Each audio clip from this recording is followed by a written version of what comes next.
Hello প্রিয় শিক্ষার্থীবৃন্দু, আমি তোমাদের সাইন ভাইয়া। আজকে আমি তোমাদের মাঝে হাজির হয়েছি তড়িৎচুম্বক বর্ণালীর টপিক নিয়ে। তড়িৎচুম্বক বর্ণালী অঞ্চলটাকে তরঙ্গদৈর্ঘ্যের ভিত্তিতে মোট 8টি ভাগে ভাগ করা হয়। লিখে নাও, তড়িৎ চুম্বক বর্ণালীকে তরঙ্গ দৈর্ঘ্যের ভিত্তিতে 8টি অঞ্চলে বিভক্ত করা হয়।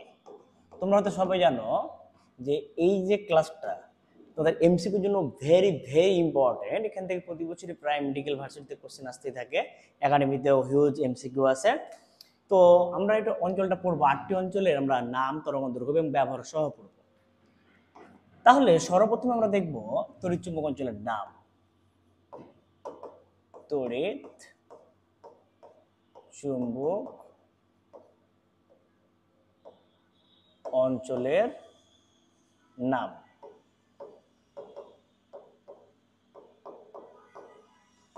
তরঙ্গদৈর্ঘ্য এবং এর ব্যবহার। তড়িৎ চুম্বক অঞ্চলের নাম, তরঙ্গদৈর্ঘ্য এবং তার আমরা কি পড়বো রে ভাইয়া? ব্যবহার পড়বো, এবং কোনটা কোন কাজে ব্যবহার করা হয়ে থাকে সে বিষয়ে আমরা এখন জানবো আমরা।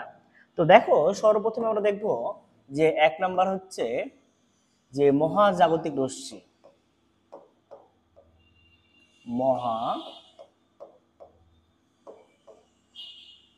মহাজাগতিক রশ্মি।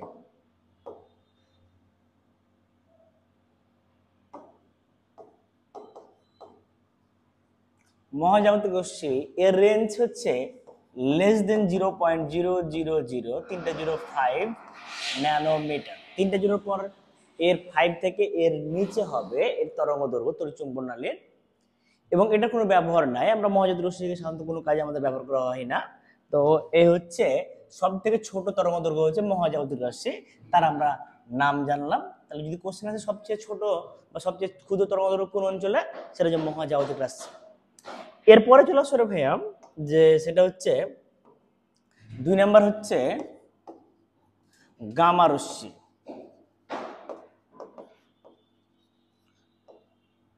গামা রশ্মির রেঞ্জ হচ্ছে 0.0005 ন্যানোমিটার থেকে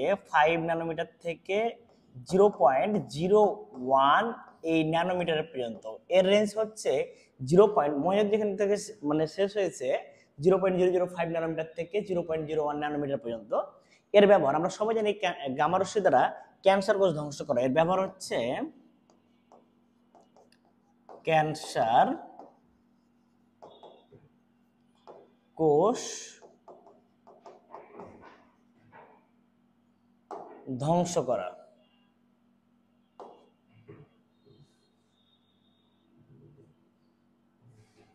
ক্যান্সার কোষ ধ্বংস করা।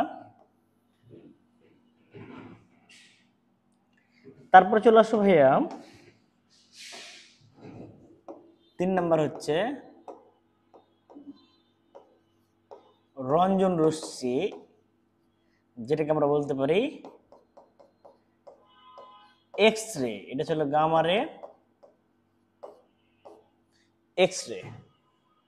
এক্স এর রেঞ্জ এখানে যেটা শেষ হলো 0.01 ন্যানোমিটার থেকে 10 ন্যানোমিটার পর্যন্ত। এর রেঞ্জ হচ্ছে 0.01 ন্যানোমিটার থেকে 10 ন্যানোমিটার পর্যন্ত হচ্ছে এক্স রে রশ্মি। আমরা এক্স রে রশ্মি কাজে ব্যবহার করে হয়ে থাকে। এক্স রে রশ্মি আমরা সাধারণত যে চিকিৎসা ক্ষেত্রে রোগ নির্ণয়ের কাজে ব্যবহার করে থাকি। চিকিৎসা ক্ষেত্রে রোগ নির্ণয়ের কাজে, চিকিৎসা ক্ষেত্রে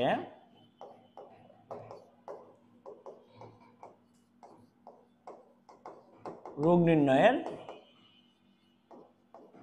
কাজে। এবার দেখো ভাইয়া, আমরা রঞ্জন রশ্মি সম্পর্কে জানলাম। এবার চলে আসবো 4 নাম্বার হচ্ছে অতি বেগুনি, ইউভি, আল্ট্রাভায়োলেট। এর রেঞ্জ হচ্ছে 10 ন্যানোমিটার থেকে 380 ন্যানোমিটার পর্যন্ত। এর রেঞ্জ 10 ন্যানোমিটার থেকে 380 ন্যানোমিটার পর্যন্ত। এর সাধারণত কি কাজে ব্যবহার করা হয়? জাল টাকা ও জাল পাসপোর্ট শনাক্তকরণে। জাল টাকা ও জাল পাসপোর্ট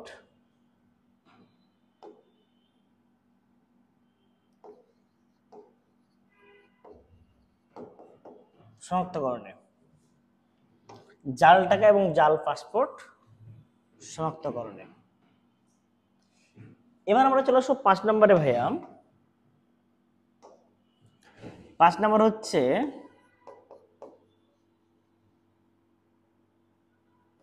দৃশ্যমান। দৃশ্যমান অঞ্চল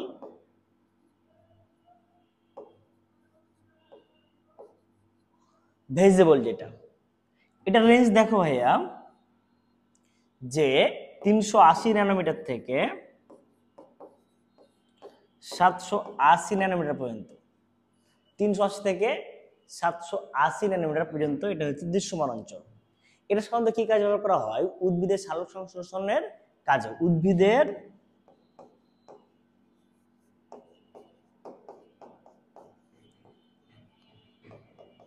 সালোক সংশ্লেষণের কাজে। উদ্ভিদের সালোক সংশ্লেষণ প্রক্রিয়া বা সালোক সংশ্লেষণ কাজে এটা আমরা ব্যবহার করে থাকি। এবার চলে আসো ভাইয়া, সেটা হচ্ছে কি 6 নাম্বার, অবলোহিত ইংলিশে ইনফ্রারেড, সংক্ষেপে বলা হয় আইআর অঞ্চল। ইনফ্রারেড বা আইআর অঞ্চল অবলোহিত, এটা দৃশ্যমান যেখান থেকে শেষ সেখান থেকে শুরু হবে 780 থেকে 1 × 10⁶ ন্যানোমিটার পর্যন্ত। মনে রাখবো ভাইয়া 1 × 10⁶ ন্যানোমিটার কিন্তু 1 মিলিমিটার হয়, কারণ তুমি ন্যানোমিটার মানে কি 10⁻⁹ দ্বারা গুণ করবা, 10⁻³ মিটার পাওয়া যাবে। তো 10⁻³ মিটার মানে কি বোঝায়? 1 মিলিমিটার। এটা 1 × 10⁻⁶ ন্যানোমিটার ইউজ করতে পারো, অথবা 1 মিলিমিটার। এটা কি কাজে ব্যবহার করা হয়ে থাকে? অবলোহিত রশ্মি, এটা আমাদের কাজে অবলোহিত আইআর রশ্মি, এটা অনেকগুলো কাজ রয়েছে। রিমোট কন্ট্রোল, চিকিৎসা ক্ষেত্রে, জৈব যৌগ কার্যকরী মূলক শনাক্তকরণ। তাহলে কি কি? রিমোট কন্ট্রোলে,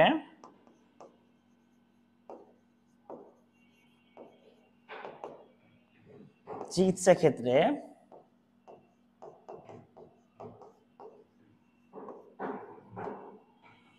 রিমোট কন্ট্রোলে চিকিৎসা ক্ষেত্রে, জৈব যৌগ কার্যকরী মূলক শনাক্তকরণে। জৈব যৌগের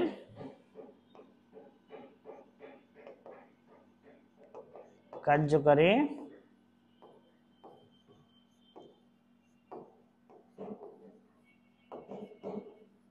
শনাক্তকরণে। জৈব যৌগের কার্যকারী মূলক শনাক্তকরণে।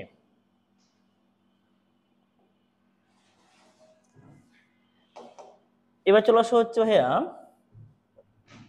7 number,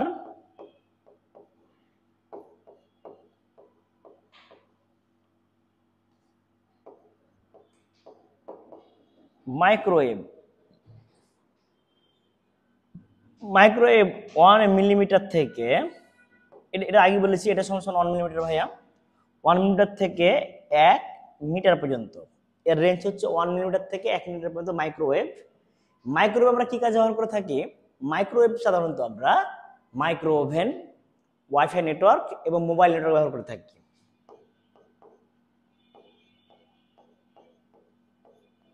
micro oven, mobile network,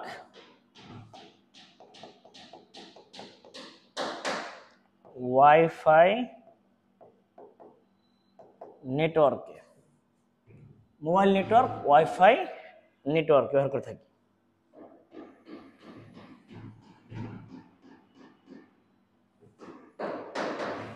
এবার দেখো লাস্ট ওয়ান, 8 নম্বর অঞ্চল যেটা, সেটা রেডিও বা টেলিভিশন ওয়েভ। রেডিও বা টেলিভিশন। রেডিও টেলিভিশনের সবচেয়ে তরঙ্গদৈর্ঘ্য কার বেশি হচ্ছে ভাইয়া? Radio television wave. রেডিও টেলিভিশনের তরঙ্গদৈর্ঘ্য সব থেকে বেশি, সব থেকে কম হচ্ছে মহাজাগতিক রশ্মি।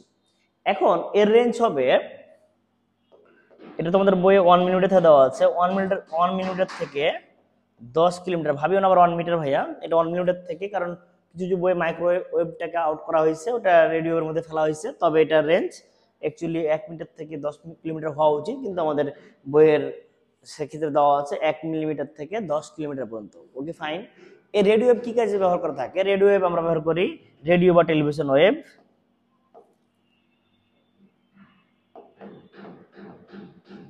রেডিও বা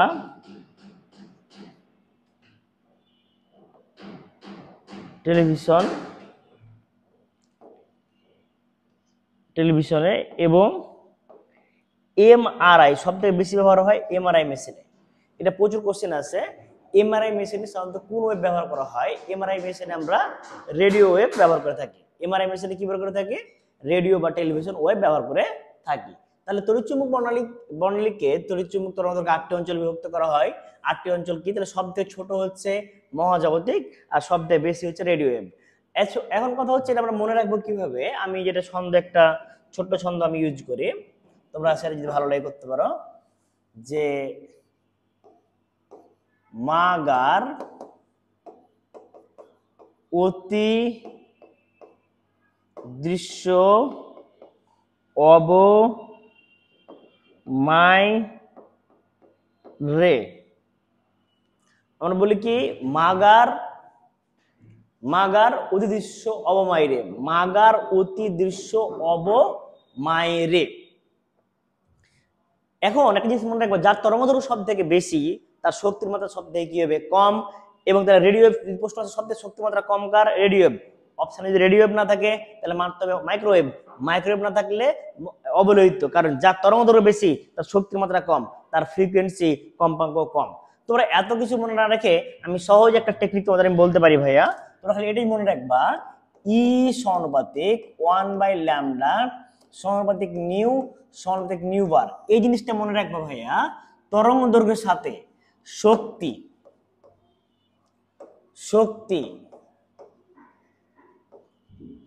কম্পাঙ্ক তরঙ্গ সংখ্যা সবাই ব্যস্তানুপাতিক। তাহলে দেখো, যা তরঙ্গদৈর্ঘ্যের সাথে এনার্জি, ফ্রিকোয়েন্সি এবং তরঙ্গ সংখ্যা এভরিথিং ব্যস্তানুপাতিক। তাহলে দেখো, মহাজাগতিক রশ্মি তরঙ্গদৈর্ঘ্য সব থেকে কম, তাহলে ওই অঞ্চলে শক্তি সব থেকে বেশি, ওই অঞ্চলের কম্পাঙ্ক সব থেকে বেশি, ওই অঞ্চলের তরঙ্গ সংখ্যা কম।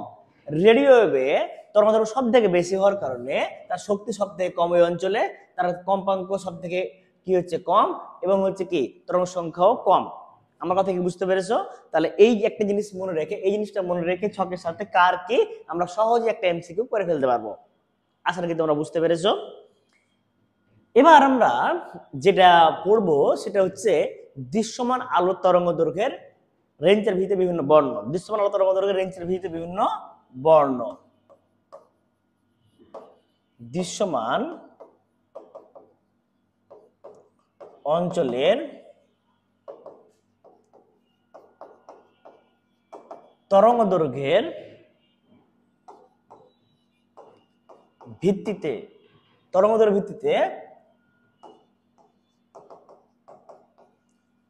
বর্ণ সমূহ।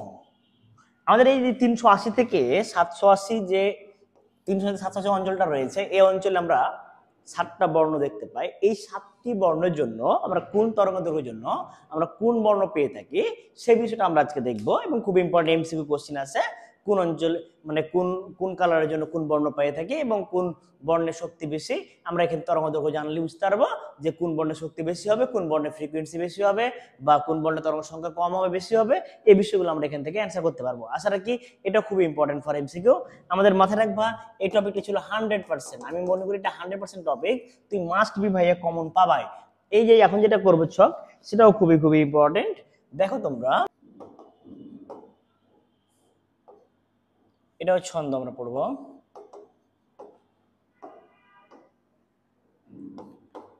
বে নি আ স হ কলা। ইংলিশে বলা হয় এটাকে, দেখো ভাইয়া, VIBGYOR,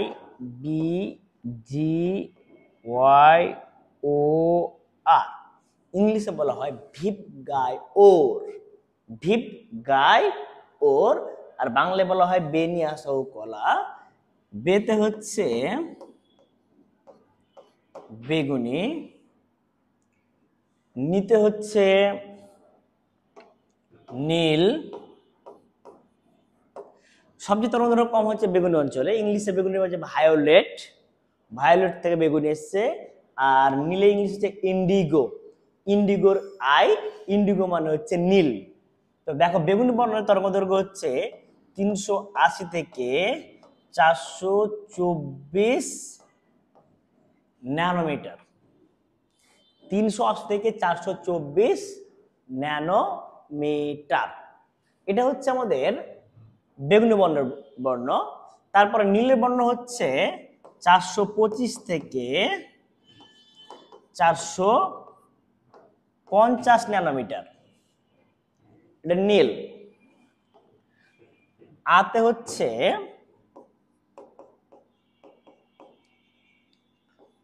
আসমানি বর্ণ, আসমানি ইংলিশ হচ্ছে ব্লু।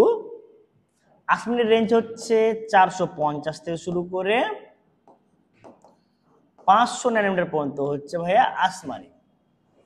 450 থেকে 500 পর্যন্ত হচ্ছে আসমানি। জিতে হচ্ছে গ্রিন, আর বাংলায় হচ্ছে সবুজ বর্ণ। সবুজ বর্ণের রেঞ্জ হচ্ছে 500 থেকে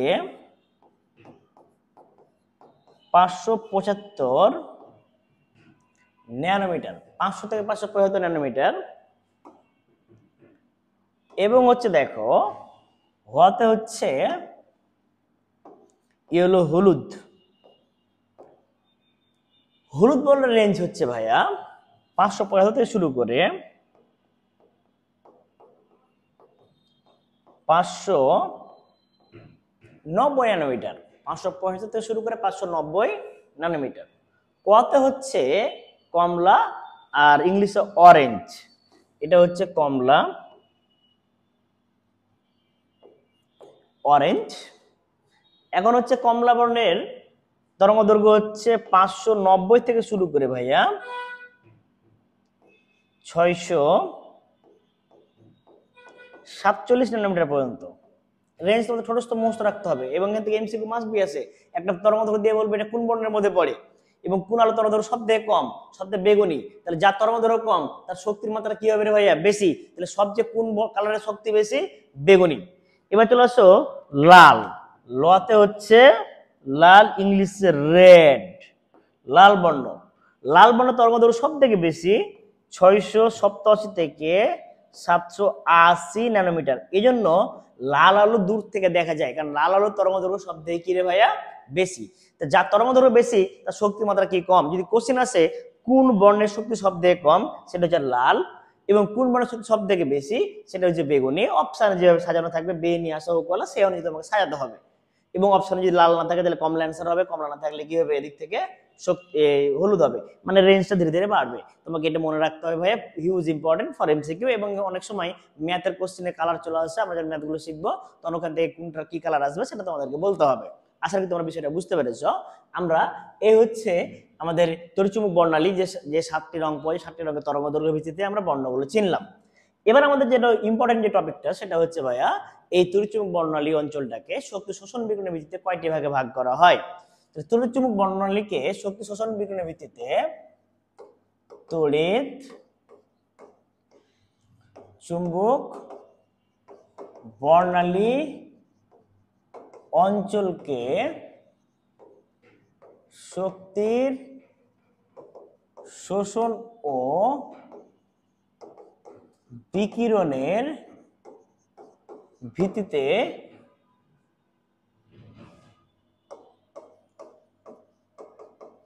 দুটি অঞ্চলে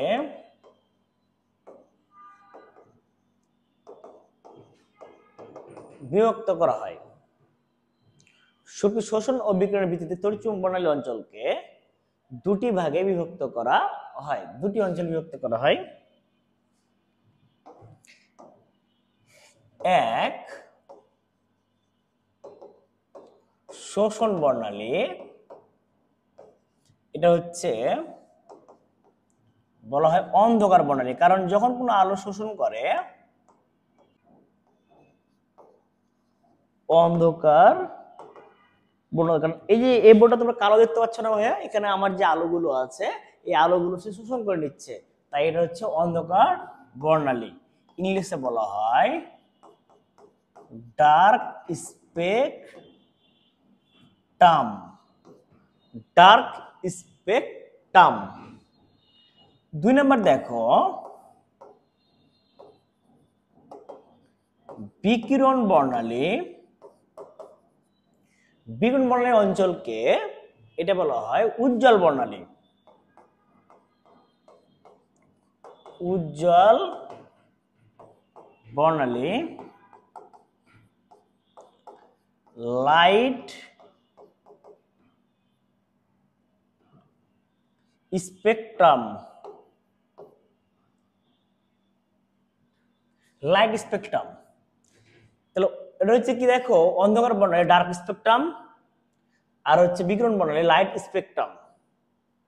তাহলে এ হচ্ছে আমাদের দুই ধরনের, এটা হচ্ছে কি উজ্জ্বল সব বিকিরণ বর্ণালী। তাহলে আমাদের যত পড়াশোনা আছে ভাইয়া সবকিছু হচ্ছে বিকিরণ বর্ণালী কেন্দ্রিক। আমাদের পড়াশোনা হবে কি বর্ণালী কেন্দ্রিক ভাইয়া?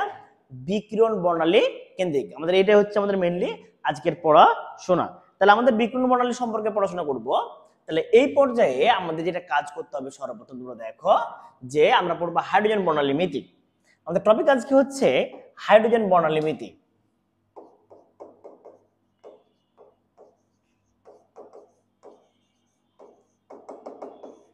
হাইড্রোজেন বর্ণালী মিতি। তাহলে লক্ষ্য করো যে হাইড্রোজেন বর্ণালী মিতি আমরা কোনটুক কিভাবে কি পড়বো। তাহলে আমরা আগে বলেছি আমরা যা পড়বো সব বিকিরণ বর্ণালী।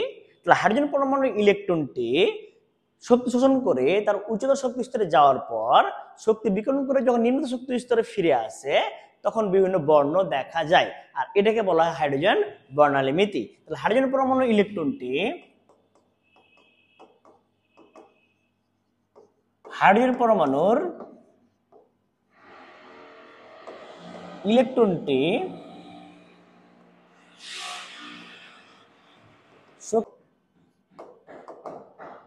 হাইড্রোজেন পরমাণুর ইলেকট্রন শক্তি শোষণ করে উচ্চতর শক্তি স্তরে গিয়ে পুনরায় শক্তি বিকিরণ করে নিম্নতর শক্তি স্তরে ফিরে আসলে বর্ণালী সৃষ্টি করে।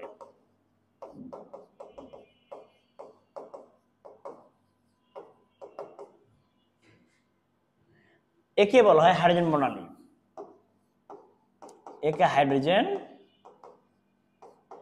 বর্ণালী বলে। কারণ হাইড্রোজেন পরমাণু ইলেকট্রনটাকে তুমি যখন শক্তি শোষণ করবা সে 1 নম্বর শক্তি স্তর থেকে লাফিয়ে তার উচ্চতর একটা শক্তি স্তরে যায়। যখন এটা শোষণ বর্ণালী, এখানে বর্ণ দেখতে পাওয়া যাবে না। যখন সে উচ্চতর শক্তি স্তর থেকে ইলেকট্রনটা বিকিরণ করে নিম্নতর শক্তি স্তরে ফিরে আসে তখন শক্তির যে বিকিরণের মাধ্যমে আমরা বিভিন্ন কালার ও বর্ণ দেখতে পাই। একে বলা হয় হাইড্রোজেন বর্ণালী। একে কি বলে? হাইড্রোজেন বর্ণালী। আমরা হাইড্রোজেন বর্ণালী সম্পর্কে আলোচনা করবো এখন তোমাদের মাঝে। আচ্ছা কি বুঝতে পারো? দেখো যে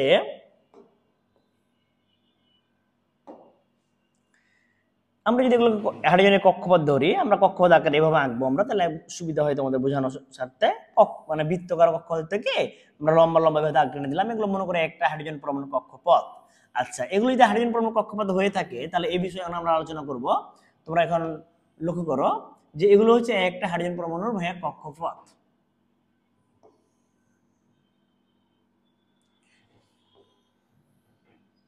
আচ্ছা চল, এগুলো যদি হাইড্রোজেন পরমাণু কক্ষপথ হয়ে থাকে তাহলে আমরা যদি ধরলাম এটা হচ্ছে n সমান ভাইয়া 1, তাহলে এটা n সমান ভাইয়া 2, n সমান 3, n সমান 4, n সমান 5, n সমান 6, n সমান 7, 8, 9, 10। ধরো আমরা জানি যে প্রত্যেকটা পরমাণু কক্ষপথে অসংখ্য, তাহলে হাইড্রোজেন পরমাণু কক্ষপথে কিন্তু অসংখ্য রয়েছে। ঠিক আমরা 1 নম্বর কক্ষপথে ইলেকট্রনটা পাই তাই, কারণ যদি হাইড্রোজেন পরমাণু কক্ষপথে অসংখ্য না হতো তাহলে হাইড্রোজেন পরমাণু ইলেকট্রনটি কখনোই তার শক্তি শোষণ করে তার নিম্নতর শক্তি স্তর থেকে তার উচ্চতর শক্তি স্তর যেতে পারতো না। যেহেতু হাইড্রোজেন পরমাণু বাকি কক্ষপথগুলো ফাঁকা পড়ে আছে, উপর কক্ষপথগুলো, সেই শক্তি শোষণ ওই ইলেকট্রনটি শক্তি শোষণ করে তার নিম্নতর শক্তি স্তর থেকে উচ্চতর শক্তি স্তরে চলে যায়। আর এই যে উচ্চতর শক্তি স্তরে চলে যাওয়ার সময় সে শক্তি শোষণ করেছে, যখন সে উচ্চতর শক্তি স্তর থেকে পুনরায় ফিরে আসে তখন সে শক্তি বিকিরণ করে। আর এই বিকিরণিত শক্তি তরঙ্গদৈর্ঘ্য যদি তরঙ্গদৈর্ঘ্য 380 থেকে 780 ন্যানোমিটারের মধ্যে হয় তখনই আমরা বর্ণ দেখতে পাই, দ্যাটস কল বর্ণালী বলা হয় এটাকে। কারণ আমরা জানি একমাত্র 380 থেকে 780 তরঙ্গদৈর্ঘ্য রেঞ্জটা আমাদের দৃশ্যমান, এর বাইরেও আমরা দেখতে পাই না, এর মানে এর কমও দেখতে পাই না, বেশিও দেখতে পাই না। আমরা একটু আগে রেঞ্জ দেখলাম যখন 8টা অঞ্চলে, তার মধ্যে দৃশ্যমান একটা ছিল, সেটা হচ্ছে কি দৃশ্যমান অঞ্চল, এটা রেঞ্জ ছিল 380 থেকে 780 ন্যানোমিটার। তো পয়েন্টে আসো যে আমরা যেহেতু বিকিরণ বর্ণালী পড়বো, তাহলে হাইড্রোজেন পরমাণু ইলেকট্রনটি সবসময় দেখো 1 নম্বর কক্ষপথে ইলেকট্রনটা কোথা থেকে আসতে পারে, তোমরা সবাই জানো সবসময় উপর থেকে আসবে, 2 থেকে আসতে পারে, 3 থেকে আসতে পারে, 4 থেকে আসতে পারে, 5 থেকে আসতে পারে, 6 থেকে আসতে পারে, 7 থেকে আসতে পারে, 8 থেকে আসতে পারে, 9 থেকে আসতে পারে, আমাদের 10 থেকে আসতে পারে। যদি হাইড্রোজেন পরমাণু ইলেকট্রনটি 1 নম্বর কক্ষপথে আসে তাকে বলা হয় লাইমেন সিরিজ। কি সিরিজ বলা হয় রে ভাইয়া? Lyman series. কি সিরিজ? লাইমেন সিরিজ বলে, এটাকে লাইমেন সিরিজ বলে। যদি হাইড্রোজেন পরমাণু ইলেকট্রনটি আমার কয় নম্বর কক্ষপথে আসে ভাইয়া? 2 নম্বর কক্ষপথে ইলেকট্রনে নেমে আসে। তো 2 নম্বর কক্ষপথে ইলেকট্রন কোথা থেকে আসতে পারে? আমরা সবসময় বলেছি যা পড়বো বিকিরণ বর্ণালী, কারণ ইলেকট্রনটি উচ্চ শক্তি স্তর থেকে নিম্ন শক্তি স্তরে নেমে আসবে। তাহলে 2 নম্বর কক্ষপথে ইলেকট্রন নেমে আসতে পারে কোথা থেকে সবাই জানো বলো তো ভাইয়া? 3 থেকে আসতে পারে, 4 থেকে আসতে পারে, 5 থেকে আসতে পারে, 6 থেকে আসতে পারে, আমাদের 7 থেকে আসতে পারে, আমাদের 8 থেকে আসতে পারে, 9 থেকে আসতে পারে, 10 থেকে আসতে পারে। তো এই যে হাইড্রোজেন পরমাণু ইলেকট্রন 2 নম্বর কক্ষপথে 3, 4, 5, 6, 7, 8, 9, 10 এভরিথিং কক্ষপথ থেকে আসতে পারে। যদি হাইড্রোজেন পরমাণু ইলেকট্রনটি ঠিক 2 নম্বর কক্ষপথে নেমে আসে তাহলে ওই সিরিজের নাম হচ্ছে ভাইয়া বামার সিরিজ। কি সিরিজ রে ভাইয়া? বামার সিরিজ। এই সিরিজের নাম হচ্ছে ভাইয়া বামার সিরিজ। এখন আমাদের কথা হচ্ছে কি যে ইলেকট্রনটা যদি 2 নম্বর কক্ষপথে আসে তাহলে বামার সিরিজ বলতেছি। তাহলে যদি ইলেকট্রনটা ভাইয়া 3 নম্বর কক্ষপথে নেমে আসে তাহলে সেই ক্ষেত্রে আমরা কি বলতে পারি? দেখো ভাইয়া 3 নম্বর কক্ষপথে নেমে আসতে পারে, কোথা থেকে আসতে পারে? দেখো তো 4 থেকে আসতে পারে, আমরা সবাই জানি। 5 থেকে আসতে পারে, কারণ সবসময় উপর থেকে আসবে, কারণ এটা বিকিরণ প্রণালী। সে 3 নম্বর আসতে পারে কি 6 থেকে আসতে পারে, 7 থেকে আসতে পারে, 8 থেকে আসতে পারে, এবং দেখো 9 থেকে আসতে পারে, এবং ইভেন কি 10 থেকে আসতে পারে। তো এখানে দেখো 10 থেকে আসতে পারে। তো 3 নম্বর কক্ষপথে যদি ইলেকট্রন নেমে আসে তাকে বলা হয় প্যাস চেন সিরিজ। কি সিরিজ রে ভাইয়া? প্যাস চেন সিরিজ।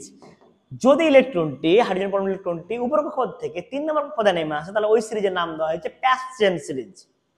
এবং দেখো যদি ইলেকট্রনটি আমাদের চতুর্থ কক্ষপথে নেমে আসে, সে কোথা থেকে আসতে পারে? 5 থেকে আসতে পারে, 6 থেকে আসতে পারে, 7 থেকে আসতে পারে, 8 থেকে আসতে পারে, 9 থেকে আসতে পারে, সে 10 থেকে আসতে পারে। যদি হাইড্রোজেন পরমাণু ইলেকট্রনটি চতুর্থ কক্ষপথে নেমে আসে তাহলে তাকে বলা হয় ব্রাকেট সিরিজ। কি সিরিজ রে ভাইয়া?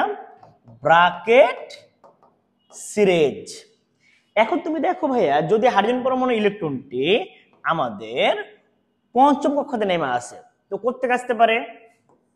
দেখো সবাই 6ষ্ঠ থেকে আসতে পারে, 7ম থেকে আসতে পারে, 8ম, 9ম এবং 10ম থেকে আসতে পারে। তো দেখো পঞ্চম কক্ষপথে আসলে তাকে বলা হয় ফ্রন্ট বা ফ্রন্ট সিরিজ। ফ্রন্ট বা কোন বই আছে ফ্রন্ট, কোন বই আছে ফ্রন্ট, এটাকে বলা হয় ফ্রন্ট বা ফ্রন্ট সিরিজ। ফ্রন্ট বা ফ্রন্ট সিরিজ। 6 নম্বর কক্ষপথে ইলেকট্রনটা নেমে আসতে পারে কোথা থেকে? দেখো তো 7 থেকে আসতে পারে, 8 থেকে আসতে পারে, 9 থেকে আসতে পারে, 10 থেকে আসতে পারে। তো হাইড্রোজেন পরমাণু ইলেকট্রন 6 নম্বর কক্ষপথে নেমে আসতে পারে। তো 6 নম্বর কক্ষপথে যদি নেমে আসে তাকে বলা হয় যে হ্যামফ্রেস। না হচ্ছে হ্যামফ্রি সিরিজ। তাহলে আমাদের মোট 6টা সিরিজ রয়েছে। তো এই হচ্ছে দেখো বর্ণালী সিরিজ। যদি ইলেকট্রনটি 1 নম্বর কক্ষপথে নেমে আসে তাহলে লাইম্যান সিরিজ, 2 নম্বর কক্ষপথে নেমে আসলে সেটা হলো বামার সিরিজ, 3 নম্বর কক্ষপথে ইলেকট্রনের শক্তি বিকিরণ করে নেমে আসে ইলেকট্রনটি তাহলে তাকে বলা হয় প্যাসেন সিরিজ, এবং 4 নম্বর কক্ষপথে নেমে আসলে তাকে ব্রাকেট সিরিজ, 5 নম্বর কক্ষপথে নেমে আসলে তাকে বলা হয় ফ্রুন সিরিজ, এবং 6 নম্বর কক্ষপথে নেমে আসলে তাকে বলা হয় কি হ্যামফ্রি সিরিজ। আমাদের এখানে একটা ইম্পর্টেন্ট কিছু এমসিকিউ আছে। এদের মধ্যে শুধুমাত্র বামার সিরিজটি ভাইয়া দৃশ্যমান, হেভি ইম্পর্টেন্ট, শুধু বামার সিরিজটি দৃশ্যমান। তাহলে আমাদের দেখো অঞ্চল যেটা পড়লাম আমরা একটু আগে, যে তোমরা লক্ষ্য করো এখানে এই অঞ্চলটা দৃশ্যমান, দৃশ্যমানের যে ছোট তরঙ্গদৈর্ঘ্য এগুলো ছিল ইউভি, দেখো দৃশ্যমানের থেকে ছোট কে ইউভি মানে নিচে, আর দৃশ্যমানের উপরে যারা বড় তরঙ্গদৈর্ঘ্য তারা ছিল কি আইআর। এই দুটো অঞ্চল মনে রাখবা। দেখো দৃশ্যমানের থেকে ছোট তরঙ্গদৈর্ঘ্য হচ্ছে এই দেখো 380 থেকে ছোট হলে কি 380 ছোট পড়ছে 10 থেকে 380, এবং 780 বড় কে পড়ছে দেখো তো অবলোহিত। তাহলে এই জায়গাটাতে তোমরা একটু লক্ষ্য করো ভাইয়া, যে এটা যেহেতু দৃশ্যমান তাহলে দৃশ্যমানের নিচে ছোটটা হচ্ছে ইউভি, আর ইউভি হচ্ছে লাইম্যান সিরিজ। তাহলে দৃশ্যমান দেখো, দৃশ্যমান কি বামারটা দৃশ্যমান না ভাইয়া? তো বামারের নিচে সিরিজ কে লাইম্যান, তার চেয়ে ছোট, আর দৃশ্যমান তার ছোট তরঙ্গদৈর্ঘ্য হচ্ছে কি রে ভাইয়া ইউভি। দেখো বামার উপরে গুলো কি বড়, তাহলে এই অঞ্চলগুলোকে বলা হয় আয়ার অঞ্চল, এই অঞ্চলগুলো বলা হয় আয়ার অঞ্চল। এমসিকিউ আছে প্রচুর ভাইয়া, যে কোন অঞ্চলটি আয়ার এর মধ্যে পড়ে, কোন অঞ্চলটি দৃশ্যমান, কোন সিরিজটি হচ্ছে ইউভি। আশা রাখি তোমরা বুঝতে পেরেছো। শুধু বামারটা দৃশ্যমান, দৃশ্যমানের নিচে হচ্ছে লাইম্যান সিরিজ ইউভি, আর দেখো বামার সিরিজের উপরে হচ্ছে কি প্যাসেন, ব্রাকেট, ফ্রুন এবং কি হ্যামফ্রিস, এটা হচ্ছে আমাদের আয়ার অঞ্চলের মধ্যে পড়ে। আশা রাখি তোমরা সিরিজ সম্পর্কে বুঝতে পেরেছো, কোন কক্ষপথে কোনটি আসলে সেটা কোন সিরিজের মধ্যে পড়ে সেটা তোমরা ধারণা পাইছো। এখন আমাদের কথা হচ্ছে কি, যে এই যে হাইড্রোজেন পরমাণুর আমরা যে বর্ণালী সিরিজগুলো পাইতেছি, আমরা এটাকে গাণিতিকভাবে একটা সূত্র নিয়ে আসবো, যে ম্যাথমেটিক্যাল হিসাব করার জন্য যে কোন সিরিজে কি আসলে তার তরঙ্গদৈর্ঘ্য কত হতে পারে। এই জন্য আমরা ইকুয়েশন শিখবো। দেখো হাইড্রোজেন পরমাণুর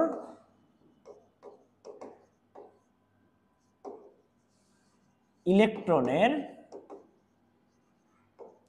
শক্তির বিকিরণ, ইলেকট্রনের শক্তির কি বিকিরণ, শক্তি বিকিরণকে আমরা প্রকাশ করতে পারি কি দেয়া ডেলি সমান কি রে ভাইয়া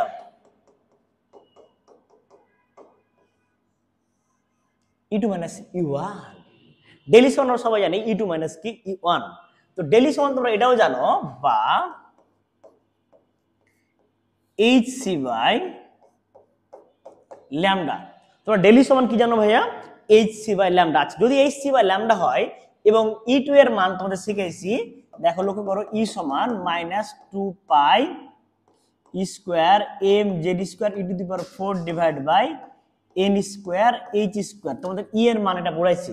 তো E2 যদি আসে তাহলে E কয় নম্বর কক্ষপথের জন্য এটা 2 নম্বর, তাহলে আমরা চাইলে সমীকরণটি এভাবে লিখতে পারি -2 pi square m z² e⁴ divide by n2 square h square. আবার মাইনাস, সূত্রে মাইনাস দিয়ে আবার এখানে লিখবো মাইনাস, এবার E1 এর জন্য 2 pi square m z² e⁴ divide by E1 square minus h square. তোমরা সবাই জানো ভাইয়া এখানকার মাইনাস এখানকার মাইনাস, মাইনাস মাইনাস কি হয়ে যাবে রে ভাইয়া প্লাস। যদি প্লাস হয়ে যায় তাহলে hc বাই ল্যামডা সমান দেখো -2 pi square m z² e⁴ divide by n2 square h square plus 2 pi square m z² e⁴ divide by n1 square h square. এখন তুমি দেখো ভাইয়া আমরা সবাই এটা জানি যে এই জায়গাতে এটা প্লাস পাইছি এটা মাইনাস পাইছি, প্লাসেরটা সামনে নিয়ে আসবো আর মাইনাসটা পরে নিয়ে যেতে পারি। আচ্ছা যদি নিয়ে যায় তাহলে কি হতে পারে দেখো ভাইয়া hc বাই ল্যামডা সমান 2 pi square m z² e⁴ divide by n2 square h square minus 2 pi square m z² e⁴ divide by n1 square h square. এই পুরো ফরম্যাটে আমরা 2 pi square m z² e⁴ এখানে কি তুমি লক্ষ্য করো এই দুইটা এর মধ্যে আমরা জেড জেড n2 বাদে বাকি সবগুলো কমন আছে। তো আমরা কমন যদি নিয়ে নিই ভাইয়া, দেখো তো hc by lambda 2 pi m e to the power 4 divide by h square into আমি 1 বাই নিলাম n2 স্কয়ার মাইনাস 1 বাই নিলাম n1 স্কয়ার। এই যে z স্কয়ার আছে না, এই জেডটাও কমন নিতে পারি, এটাও কমন আছে, বাট এই কমনটা আমি বাইরের দিকে নিলাম, ওই জন্য এটা ঘিরে রেখেছিলাম। শুধু n2 আর n1টা আনকমন, বাট আমরা 2 পাই m e to the power 4 divide by h square বাইরে কমন নিলাম এদিকে বাম দিকে, তা থাকছে n1 by n1 square minus 1 by n2 square, আর এই z স্কয়ারটা কমনটা আমরা বাইরে নিলাম। ওকে ফাইন, তোমরা আশা রাখি বিষয়টা বুঝতে পেরেছো। এবার দেখো ভাইয়া আমরা কি লিখতে পারি, 1 বাই ল্যামডা রেখে দিলাম, এখানে পাবো কি 2 pi square m e to the power 4 divide by hc পাশে পাঠিয়ে দিলাম, তাহলে h কিউব c হয়, hc যদি পাশে চলে আসে উপর বাম থেকে ডানে তাহলে ভাগ হয়ে যাবে, তাহলে h কিউব হবে আর c থাকছে কমন 1 বাই তাহলে n2 square minus 1 by n1 square into z square, বা 1 বাই ল্যামডা সমান এইটা সমান সমান ভাইয়া আর এইচ, এটাকে বলা হয় রিডবার্গ ধ্রুবক। এটা সমান সমান বলা হয় আর এইচ মানে রিডবার্গ ধ্রুবক। এই পুরো মানটা ধ্রুবক মান, দেখো 2 পাই m এগুলো সব ফিক্সড মান, পাই এর মান ফিক্সড, m ইলেকট্রনের ভর, e ইলেকট্রনের চার্জ, এখানে h হচ্ছে প্লাঙ্ক ধ্রুবক, c হচ্ছে আলোর বেগ, সবগুলো ফিক্সড মান, এটাকে প্রকাশ করছে আর এইচ দ্বারা। তাহলে 1 by R H 1 by n2 square minus 1 by n1 square into z square. এটাই হচ্ছে আমাদের সেই কাঙ্ক্ষিত ভাইয়া সূত্র, যাকে আমরা পাওয়ার জন্য এতক্ষণ থেকে পরিশ্রম করছিলাম। এই সূত্রটা হচ্ছে মেইনলি আমাদের এই যে তড়িৎচুম্বক বর্ণালীর তরঙ্গদৈর্ঘ্য শক্তি নির্ণয়ের সূত্র, যে n2 n1 কোনটা দ্বারা কি বোঝাচ্ছে এখানে সেই বিষয়টা আমরা এখন জানবো। তোমরা আসলে কি বিষয়টা বুঝতে পেরেছো? সূত্র কি, 1 বাই ল্যামডা সমান rh into 1 by n1 square minus 1 by z square. তাহলে এখানে কোনটা দ্বারা কি বোঝায় তোমরা একটু লক্ষ্য করো, এখানে ল্যামডা হচ্ছে তরঙ্গদৈর্ঘ্য। ভাই তুমি যদি আগের সূত্র প্রতিপাদনটা ভুলে যাও তাও চলবে, সূত্রটা শুধু মনে রাখতে হবে।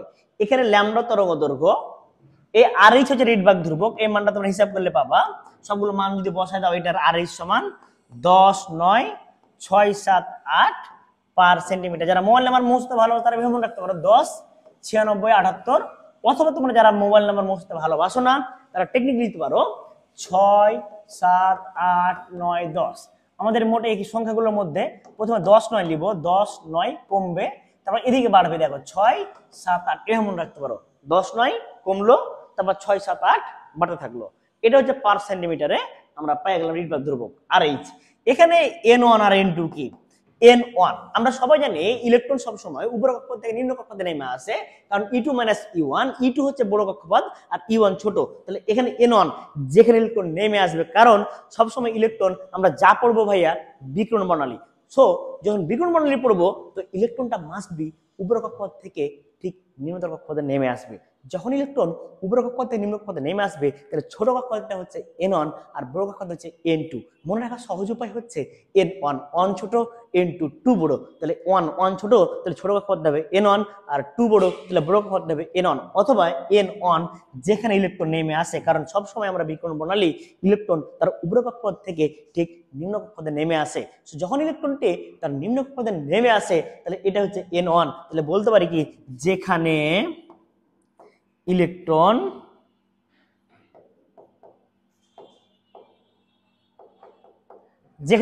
নেমে আসে n2 কি, এখানে ব্র্যাকেটে তোমরা লিখে রাখতে পারো নিম্ন কক্ষপথ, এখানে তোমরা লিখে রাখতে পারো নিম্ন কক্ষপথ, তাহলে ছোট এটা হচ্ছে নিম্ন কক্ষপথ n2 যেখান থেকে ইলেকট্রন নেমে আসে, n2 হচ্ছে যেখান থেকে ইলেকট্রন নেমে আসে, এটা হচ্ছে যেখান থেকে ইলেকট্রন নেমে আসে, এটা হচ্ছে ছোট এটা নিম্ন কক্ষপথ ছিল, এটা হচ্ছে বড় কক্ষপথ, এটা হচ্ছে বড় কক্ষপথ। নিম্ন কক্ষপথটা হচ্ছে n1 আর উচ্চ বা বড় কক্ষপথটা হচ্ছে n2।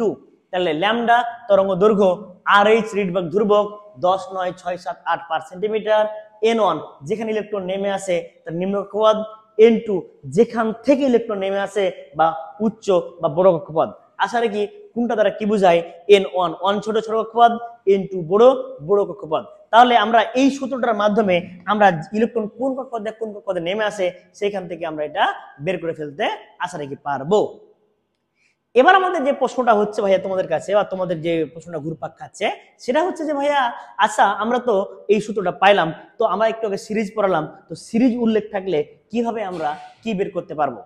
তো একটা জিনিস নোট দা পয়েন্ট, মনে রাখবা, নোট করে লিখে নাও, সিরিজ উল্লেখ থাকলে N1 ফিক্সড। কারণ তুমি দেখো আমরা যখন এখানে পড়াই তোমরা এই যে লক্ষ্য করো, যখন ইলেকট্রন উচ্চ কক্ষপথ থেকে নিম্ন কক্ষপথে নেমে আসে, যেখানে ইলেকট্রন নেমে আসবে যে অঞ্চলটা, ওটার নাম দিয়েছে সিরিজের নাম। মানে যেখানে ইলেকট্রন নেমে আসবে, যদি ইলেকট্রনটা 1 নম্বর কক্ষপথে নেমে আসে সেই সিরিজের নাম দিয়েছে লাইম্যান সিরিজ। যদি ইলেকট্রনটা ঠিক 2 নম্বর কক্ষপথে নেমে আসে, ঠিক 2 নম্বর কক্ষপথে নেমে আসে, তাহলে আমরা নাম দিয়েছি কি বামার সিরিজ। তার মানেটা বুঝো, ইলেকট্রন যখন উচ্চ কক্ষপথ থেকে ঠিক নিম্নতর কক্ষপথে নেমে আসবে, ওই নিম্ন কক্ষপথের নামটা সিরিজের নাম উল্লেখ করা হচ্ছে। তাহলে বুঝে নিবা ভাইয়া, যদি ম্যাথে সিরিজ উল্লেখ থাকে তাহলে সেটা N1 ফিক্সড। কি উল্লেখ থাকলে? সিরিজ উল্লেখ থাকলে N1 ফিক্সড। কারণ আমরা ম্যাথমেটিক্যাল হিসাব নিকাশ করার সময় আমরা ওই ইলেকট্রনটা যখন তার উচ্চ কক্ষপথ থেকে নিম্ন কক্ষপথে নেমে আসবে তার শক্তির তরঙ্গ দৈর্ঘ্য বা শক্তির মান হিসাব করতে চাই। তাহলে এক্ষেত্রে আমাদের করণীয় কি? দেখো, যখন তোমার সিরিজ উল্লেখ থাকবে তাহলে নোট দা পয়েন্ট, সিরিজ উল্লেখ থাকলে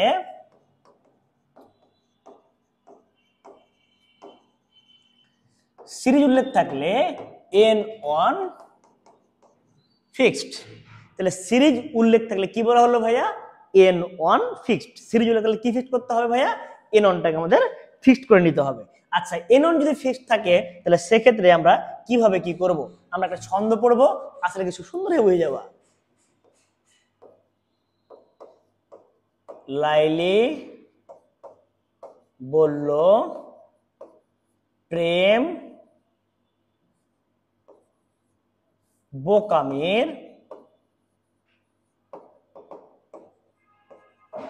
ফল হাই। লাইলি বলল প্রেম বোকামির ফল হয়।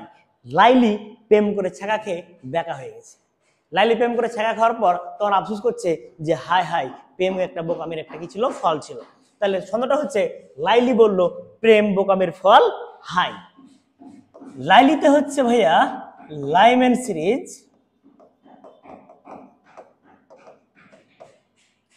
বললতে হচ্ছে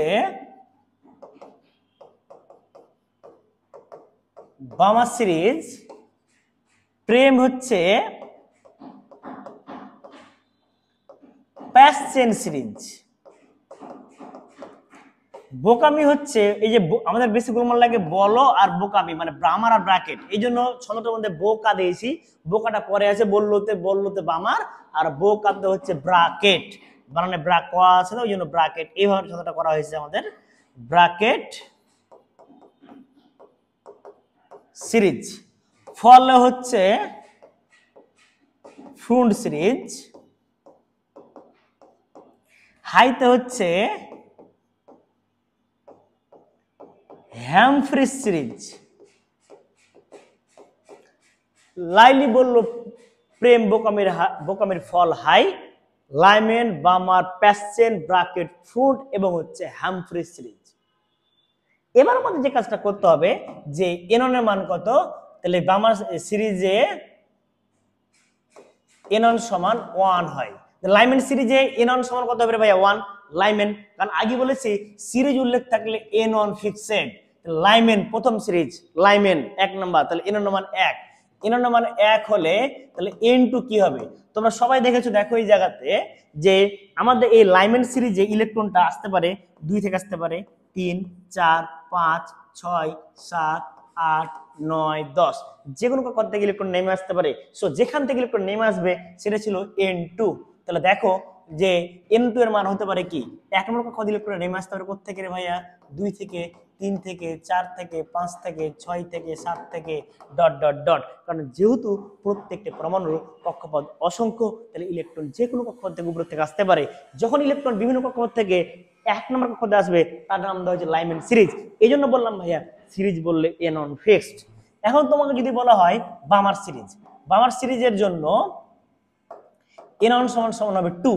যদি ইলেকট্রনটা হাইড্রোজেন পরমাণু ইলেকট্রনটি তার 2 নম্বর কক্ষে নেমে আসে তাকে n এর মান হচ্ছে তাকে বলা হয় বামার সিরিজ। তাই বামার সিরিজ বললে n এর মান 2, আর n এর মান 2 হলে n2 সমান কি হতে পারে 3 4 5 6 7 8 dot dot dot dot dot. তাহলে দেখো যে বললোতে বামার সিরিজের জন্য n এর মান 2 হলে n2 এর মান হতে পারে 3 4 5 6 7 ডট ডট ডট। এবার চলে আসো প্রেম মানে প্যাসেন্ট সিরিজের জন্য। প্যাসেন্ট সিরিজের জন্য ভাইয়া n2 এর মান তোমরা দেখো এখানে n2 সমান হচ্ছে 3, কারণ 3 নম্বর কক্ষে ইলেকট্রন নেমে আসলে লাইমেন বা আমার প্যাসেন্ট তাহলে 3 এ পড়ছে, তাহলে n1 এর মান n1 এর মান হচ্ছে 3, n1 এর মান 3 হলে তাহলে n2 সমান হবে কি বলো তো ভাইয়া, তাহলে ঠিক উপর থেকে আসবে 4 5 6 7 8 9 ডট ডট ডট। কারণ আমরা জানি প্রত্যেকটা প্রমুখ কক্ষপথ অসংখ্য, আর উপর থেকে যে কোনো কক্ষপথ থেকে ইলেকট্রন যদি তিনে নেমে আসে তাহলে তার নাম দেওয়া হয়েছে ভাইয়া প্যাসেন্ট সিরিজ। এবার দেখো বোকামিতে হচ্ছে ব্র্যাকেট সিরিজের জন্য n1, তাহলে n1 সমান কত হবে ভাইয়া 4, ঠিক লাইমেন বা আমার প্যাসেন্ট ব্র্যাকেট 4 নাম্বার পড়ছে, তাহলে 4 নাম্বার কক্ষপথ ইলেকট্রন যদি নেমে আসে তাহলে তার নাম হচ্ছে কি ব্র্যাকেট সিরিজ। আর যখন n1 এর মান 4 হচ্ছে আর n1 এর মান 4 হলে তো বলো তো যে যদি ইলেকট্রন 4 নম্বর কক্ষপথে নেমে আসে তাহলে কোথা থেকে নেমে আসতে পারবে, ঠিক তার উপরে কক্ষপথ আমরা আগে বলেছি চাপ পড়ব বিকিরণ বর্ণালী, তাহলে আসতে পারে কোথা থেকে রে ভাইয়া 5 থেকে 6 থেকে 7 থেকে 8 থেকে 9 থেকে 10 থেকে ডট ডট ডট, ঠিক উপরে কক্ষপথে ইলেকট্রন নিম্ন কক্ষপথে নেমে আসবে। এবার তুমি চলে আসো ফলে হচ্ছে ফ্রন্ট সিরিজ। তাহলে ফ্রন্ট সিরিজের জন্য n1, তাহলে এখানে n1 সমান কত হবে রে ভাইয়া 5, যদি ইলেকট্রন 5 নম্বর কক্ষপথে নেমে আসে তাহলে তাকে বলা হয় ফ্রন্ট সিরিজ, n1 সমান 5। n1 সমান 5 হলে তাহলে n2 সমান কি হতে পারে 6 7 8 9 10 ডট ডট ডট, ঠিক উপর কক্ষপথে ইলেকট্রন নেমে আসলে তাকে বলা হয় ফ্রন্ট সিরিজ। কি সিরিজ বলা হয় রে ভাইয়া ফ্রন্ট সিরিজ। এবার দেখো হাইতে হচ্ছে হ্যামফ্রি সিরিজের জন্য তাহলে n1 সমান হচ্ছে 6, যদি হাইড্রোজেন পরমাণু ইলেকট্রনটি 6 নম্বর কক্ষপথে নেমে আসে তাহলে তার নাম দেওয়া হচ্ছে হ্যামফ্রি সিরিজ। তাহলে হ্যামফ্রি সিরিজ হলে এখানে তুমি দেখো n2 সমান কত হতে পারে, যেহেতু ইলেকট্রনটি 6 নম্বর কক্ষপথে নেমে আসতে পারে তো বলো তো ভাইয়া 6 নম্বর কক্ষপথে ইলেকট্রন কোথা থেকে নেমে আসতে পারে, ঠিক উপর থেকে নেমে আসবে ভাইয়া 7 8 9 10 11, তাহলে আসতে পারে ঠিক উপর থেকে। ঠিক দেখো একটা ঘর উপর থেকে ইলেকট্রন নামা শুরু হচ্ছে 7 8 9 10 11 ডট ডট। অনেক সময় তাদের কোশ্চেন আসতে পারে বামার সিরিজের n2 এর মান সর্বনিম্ন কত, তো বামার সিরিজে দেখো n1 এর মান যদি 2 হয় তাহলে n2 সর্বনিম্ন হবে কত থেকে রে ভাইয়া 3 4 5 থেকে শুরু হবে সর্বনিম্ন 3। এভাবে এমসিকিউ আসতে পারে যে ব্র্যাকেট সিরিজে n1 এর মান কত, তো ব্র্যাকেট সিরিজে n1 এর মান কিন্তু 4, এবং এভাবে কোশ্চেন আসতে পারে ব্র্যাকেট সিরিজের সর্বনিম্ন n2 এর মান কত। আচ্ছা ব্র্যাকেট সিরিজে যেহেতু n1 এর মান হচ্ছে কত লাইমেন বা আমার প্যাসেন্ট ব্র্যাকেট n1 এর মান 4, তাহলে ইলেকট্রন আসবে 5 থেকে শুরু হবে, তাহলে দেখো 5 6 7 8 9। আশা রাখি তোমরা এখান থেকে এমসিকিউ আসলে করতে পারবা, এবং এখান থেকে তোমরা সবাই জানি একটু লিখে দিলাম এদের মধ্যে শুধুমাত্র বামারটা হচ্ছে দৃশ্যমান, এই অঞ্চলটা হচ্ছে ভাইয়া দৃশ্যমান, এবং এর নিচে এগুলো সবগুলো হচ্ছে আয়ার, এগুলো সবগুলো হচ্ছে বড় তরঙ্গদৈর্ঘ্য সবগুলো আয়ার, বামারের নিচের গুলো আয়ার, এবং ঠিক উপরেরটা হচ্ছে ভাইয়া ইউভি অঞ্চল। এই অঞ্চলটা হচ্ছে আল্ট্রাভায়োলেট, শুধু ইউভি অঞ্চল চলে আসতেছে, লাইমেনটা ইউভি, আর এই যে বামারটা শুধুমাত্র কি রে ভাইয়া বারবার রিপিট দিচ্ছি বামারটা হচ্ছে দৃশ্যমান। এই একটাই অঞ্চলে যদি ইলেকট্রন যদি 2 নম্বর কক্ষপথে নেমে আসে তাহলে সেটা বামার, আর ওই 2 নম্বর কক্ষপথে ইলেকট্রন নেমে আসলে হাইড্রোজেন পরমাণু তখনই আমরা বিভিন্ন বর্ণ দেখতে পাবো। আশা করি তোমরা বিষয়টা বুঝতে পেরেছো, এবং এইটুকু হচ্ছে আমাদের বর্ণালী সিরিজের সম্পর্কে আমাদের যে ধারণা, আমরা সিরিজগুলো চিনলাম এবং তড়িৎচুম্বক অঞ্চলগুলো ভাগ করলাম, সেগুলো ব্যবহার শিখলাম। আমরা নেক্সট ক্লাসে নিয়ে আসবো এই অঞ্চলের ম্যাথ নিয়ে, এই যে তড়িৎচুম্বক বর্ণালী যে তরঙ্গদৈর্ঘ্য সূত্রটা শিখলাম আমরা, এই সূত্রটা সম্পর্কে আমরা ম্যাথ নেক্সট ক্লাসে নিয়ে আসবো। ততদিন তোমরা আশা করি ভালো থাকো, সুস্থ থাকো, আবার দেখা হবে। আসসালামু আলাইকুম।